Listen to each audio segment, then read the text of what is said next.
Hi everybody, I'm Liz Cohen, Cara's Chief Executive, and this is Danielle. We're in Danielle's kitchen today up in Murray Bridge, and Danielle's going to teach me how to make a quiche. I think quiche is one of your favourite recipes. So, Danielle, do I do the eggs first, is that right? Wonderful, okay. There's 4 eggs. Now Danielle, do I whisk the eggs now before putting the milk in? Good job. Right. Now I think it's the milk next, Danielle. Popping that in.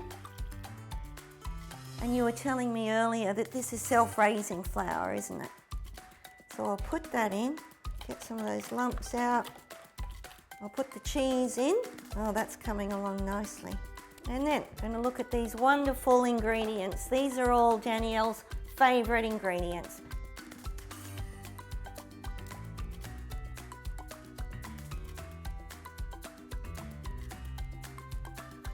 The quiche has been in the oven for 40 minutes at 200 degrees. So I'm just going to go and have a look and see what it looks like. I'm very excited, Danielle. Look at that. How good is that? Yummy.